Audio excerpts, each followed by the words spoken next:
Yo, what's going on, guys? And we're back here. As you guys know, HoopsHype does a great job of doing these aggregate mock drafts.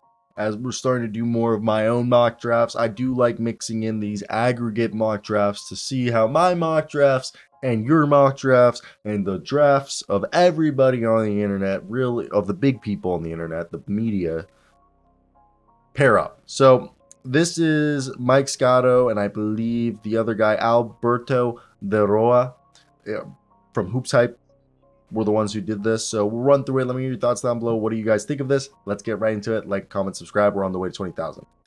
This starts off with, obviously, Victor Wembanyama. What do you guys expect? This guy's an absolute animal. Okay, he's going number one and only number one. Next up, Scoot Henderson.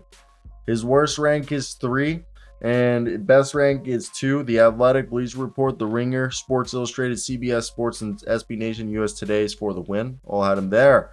While at 3, Brandon Miller. His best rank has been 2. His worst rank has been 4.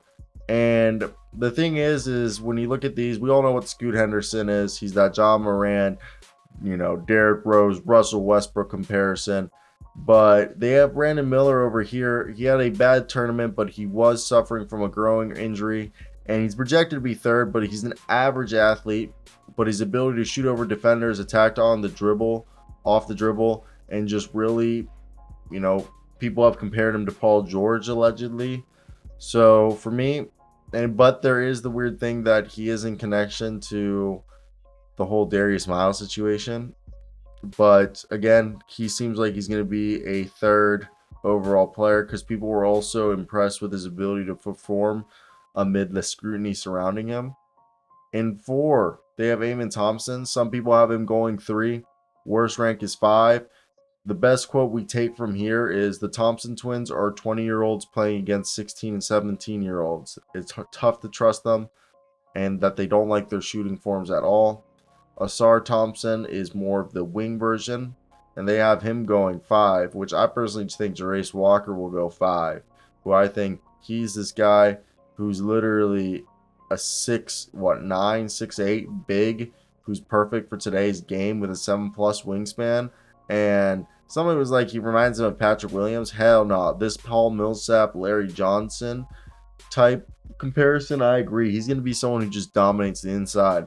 Cam Whitmore, I'm a big fan out of Nova, and I personally think the team like a Pacers are going to take him. They have him at 7.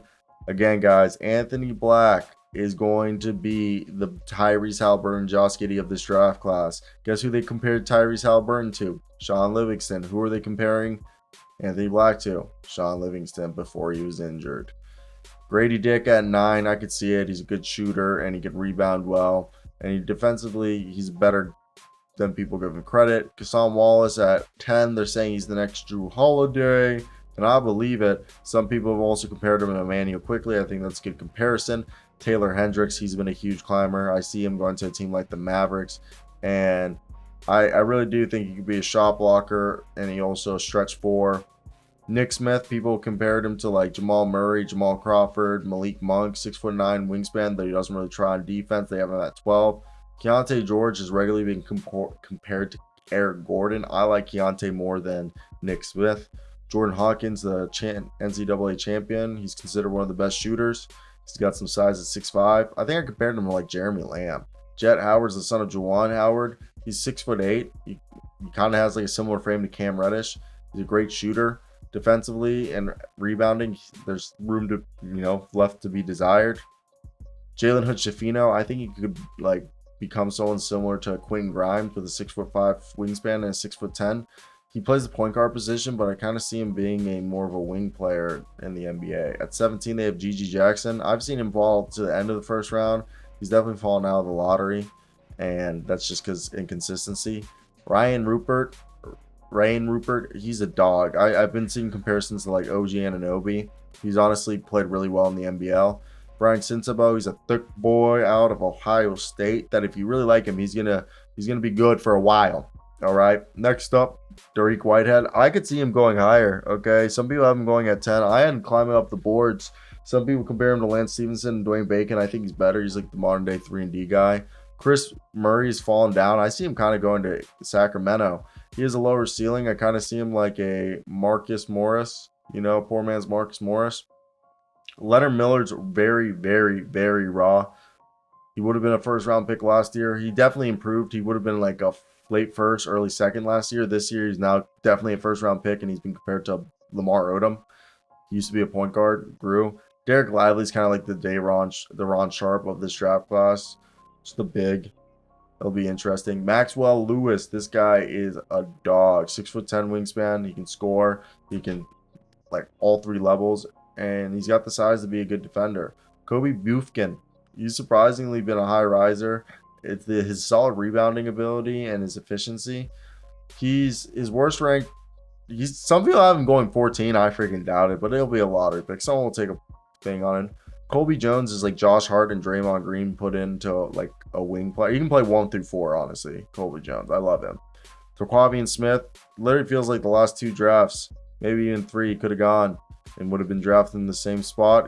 He did slip from like a potential lottery to the 20 range, but he shoots like 10 threes a night. He could be like the next Tyrese Maxey. Noah Clowney for a team that needs more size, maybe like the Memphis Grizzlies could look at him. He could be really good. Doesn't turn 19 until July. He's a good defender, rebounder. I think they'd like him. I don't think Trayce Jackson-Davis is going to be a first-round pick. He's the son of Dale Davis, and look, he needs to expand his range to adapt to the NBA and become a more consistent foul shooter. Maybe someone will take him. I think Bilal Coulibaly will be a guy who goes close to the lottery. Like, I'm telling you, you got a lot of exposure out there from playing next to Victor Wembanyama.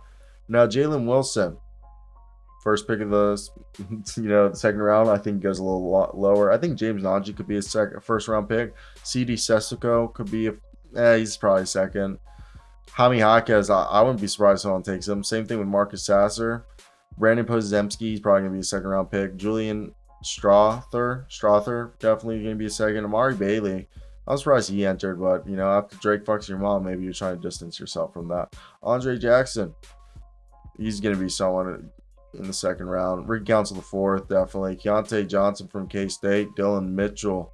Nikola Drusic. Terrence Shannon. He's played all over. Julian Phillips. Trey Alexander. Our boy Judah Mintz. Tristan Vucevic. Coleman Hawkins. Kobe Brown. Doron Holmes. Amani Bates getting picked in here. Baylor Shireman. I can't say this. We're just going to say Tosan from Princeton. He's been climbing up the board. Zach Edey getting picked. And then, dude, this guy was like a 5-star. Wasn't he? Tuilis, or is it his younger brothers? Reese Beekman, Kevin McCullough, Jalen Clark, and Adam Flagler. And I'm pretty sure 2 picks were forfeited. So I think Jalen Clark and Kevin McCullough are technically not getting picked. That's the video.